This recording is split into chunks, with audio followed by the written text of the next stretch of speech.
The other day I got a comment asking about how I store my Lego, and I'm so glad I did because I have been reorganizing everything recently, so I figured it was the perfect time to talk about it. Lego collections are incredibly hard to keep track of, and I love listening to how people display their collections and sort their collections. I just find it really interesting because there are so many different ways, methods, and containers out there, so I'm going to teach you guys what I use. I will also try my best to link everything in the description down below that I talk about, although I just know that there are some things that I probably won't be able to find. The first aspect I want to talk about is minifigures. This is something that I have recently just redone. In fact, I bought new containers a couple of days ago because I have always kind of questioned about how I should probably do it. When it comes to minifigures, I love putting them on display, and I have quite a number of them out and kind of in various different ways. One of my favorite ways is to use like tiered minifigure stands. The ones that I have personally are from Wicked Brick because they fit perfectly inside of my IKEA units, which they are just fantastic for that. And one thing that I recently got is a minifigure display case from Scobo. Now, full disclosure, they did send this to me, and I ended up putting all of my like old school Harry Potter minifigures in it because I just really didn't know what to put in here at first. And since this is an aspect of my collection that is like complete, I guess, like they're not really gonna go back and make any more yellow minifigures anytime soon,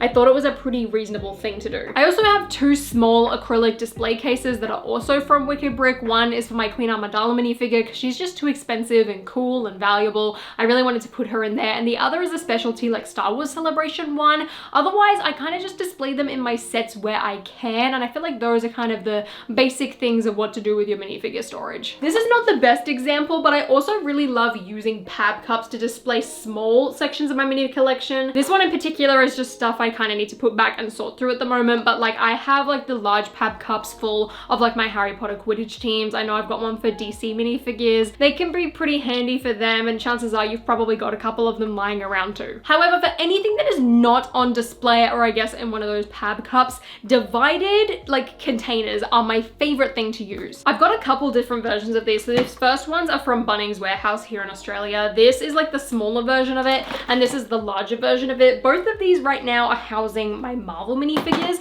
but these are fantastic just because they're all divided up into different sections. For Marvel, I kind of categorized it at first, like I would have it in like different movies and different phases, and then we had like TV shows or CMF, or like one in particular is Spider-Man. The larger kind of ones as well can fit my big fig, so I could put Thanos and the Hulk in there.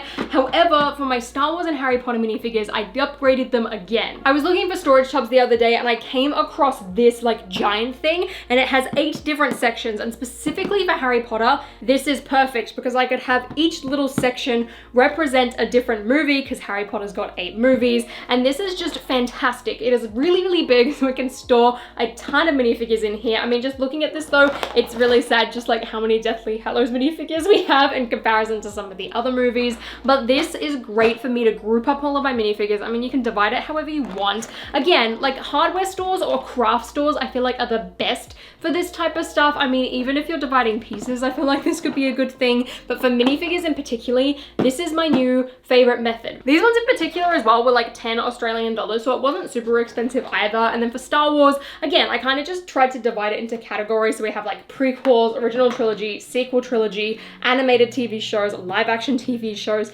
Imperial clones, and battle droids. And like not all of my clones are in here because I kind of have some of them just like in bags to save space for like my army and things like that. Otherwise, containers. These are great. They keep your minifigures dust free. They keep them clean. And then for anything that's not on display as well, like you don't really have to worry about stress fractures, because sometimes it could be a possibility that like minifigure heels will crack from being attached to studs. So if it's not on display, I don't want it really attached to anything. And that's why I love these containers. Amazing, recommend. Could not tell you what brand they are because I peeled the stickers off. Now let's talk about sets, because that is something that I have been really trying to focus on a lot over the last month or two. And my biggest piece of advice when it comes to sets, I mean, is firstly, rotate the things that are on your display, especially if you're like me and you buy a lot of Lego. You can't have everything on display at once. It looks super messy and super cluttered. Just let the set have its time to shine. Take an old one off the shelf. And then the next piece of advice is break it down. If they're not on the shelf, if they're not on your display, break them down because it saves you so much more space. The only exception to this rule is if it has a light kit in it. Like for example, I have Light My Bricks kits in a lot of my Winter Village stuff. So every year after Christmas, I just shove the sets like straight back into a storage container. Sometimes things will kind of like snap off and break off, but in terms of rebuilding it, it's relatively easy and the light kit's already installed. Whereas like any other set, just break it down. So I pulled out one of my small Harry Potter containers to show you this example. So like all of these sets in here were built recently and this entire thing was full, and I recently broke them all down, bagged up the builds by set, wrote the set numbers on them for the most part, and I have so much more space. I threw a ton more stuff in here and I found I'm just utilizing space way more. These containers in particular are easy storage. I get all of my storage containers from Bunnings here.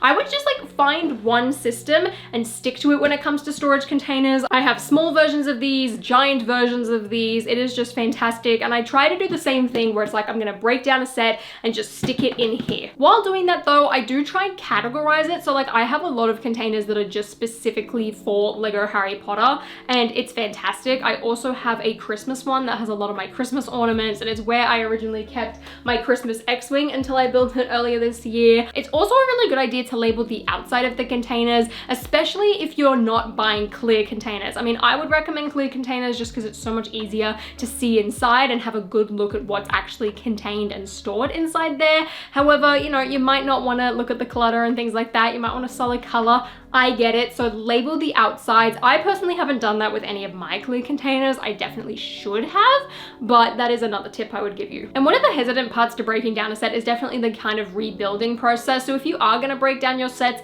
I would try and do it in different sections. Like there's a lot of builds that can kind of come apart or have side builds and things like that. Like I would use multiple Ziploc bags, or even if like you have a really large set, just use multiple bags anyway, just to make the building process a little bit less daunting. And also if you have multiple bags, it's way easier to store them because they can kind of just stack and fill in all these little gaps rather than having like one giant bulging Ziploc bag all at once. Otherwise, for your sets that are on display, of course, where possible, try and use acrylic display cases or put things behind glass. And even when I go on vacation or things like that, I often cover up my sets just to kind of avoid dust, and like while my blinds are shut anyway, just protect from UV damage when and where I can. I mean, I love having my windows open and nothing's really going to be totally safe, but while I'm away, I want to protect that as much as possible. And then lastly is what I consider the most daunting part of a collection, and that is parts/pieces. And there is always such a debate with this one about whether you sort by part type or by color. Personally for me, I am a sort by parts person. I used to be by color, but then I had these giant tubs of colored bricks, and if I went to go and rebuild a set to go and sell it,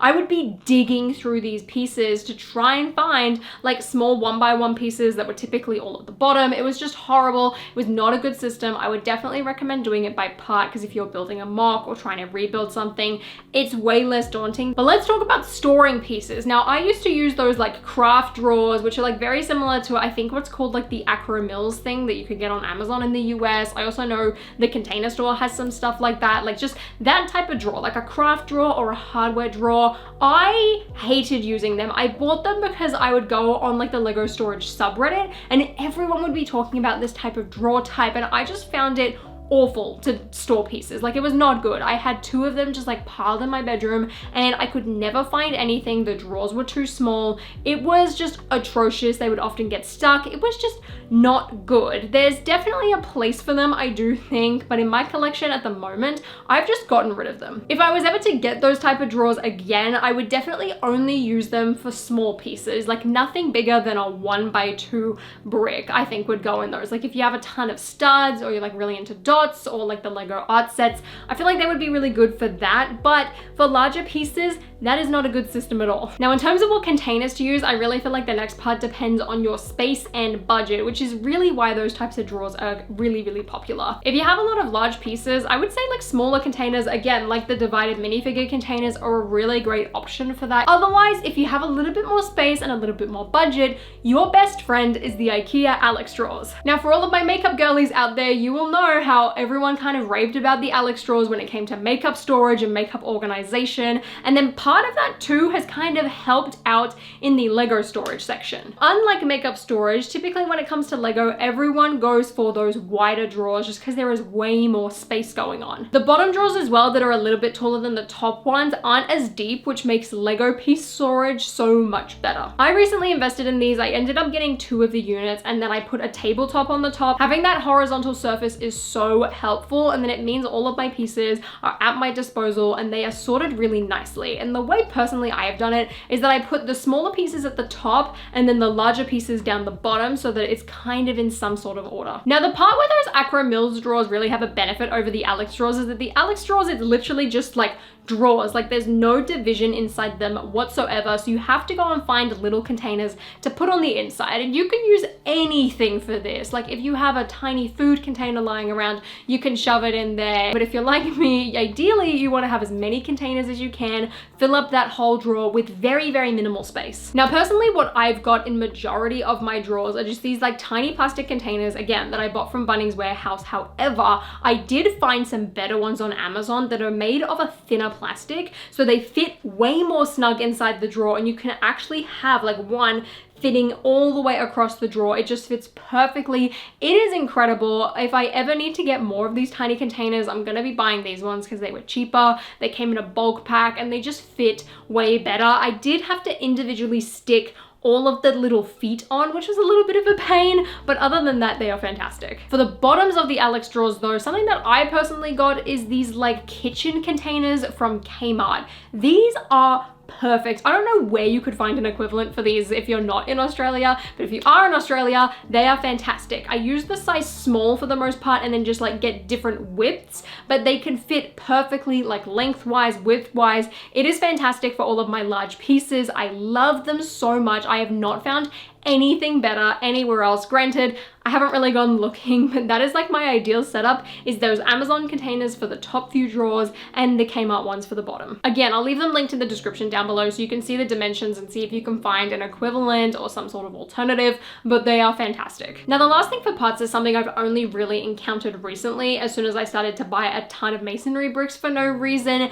and that is having overflow parts. So like I said, I get these Kmart things and they are like my big drawers and I fit tons and tons of pieces in there and it's fantastic. However, I have found that I've bought too many pieces for what can fit in that container, so I'm left with like an overflow. Now in my drawers, especially since I've only got 2 of them, I don't want to have just like tons of masonry bricks filling up every single drawer. So what I've recently done is kind of take a tip out of my friend the Plastic Architect's book and create like an overflow section. So for any pieces that didn't fit inside this container, I left them in Ziploc bags and then kind of compiled all of the Ziploc bags so that it didn't take up a ton of space and just zipped it closed and put it behind my drawers. If I filled up like my largest container, that is more than enough. If I need more, I can go to my little backlog section that's apparently started for my pieces. It's a ridiculous concept, I know, but it's really, really helpful. Do not overfill your pieces. You do not need that many, and if you do, you will know where to find them. That is a really good piece of advice that I have adopted, so thank you to the Plastic Architect for that. Lego storage, it's not fun. It's very daunting and honestly very anxiety inducing. Like right now, my mock table is a mess and I keep ignoring it. I'm not doing anything with it just because it stresses me out. But all of the other aspects of my Lego collection right now, I've been working on and getting better, and I feel so much better for it. Now that things are organized and sorted and just clean, it feels like it's taken a weight off my shoulders, which is really nice. Like I have too much Lego. I'm trying to keep it managed as best as I can, and that is the best piece of advice that I can give you. I put it off for too long. I wish I didn't. Don't be like me. If I helped you or you enjoyed this video, please give me a thumbs up. Consider subscribing to my channel down below. And until next time, I'll see you later.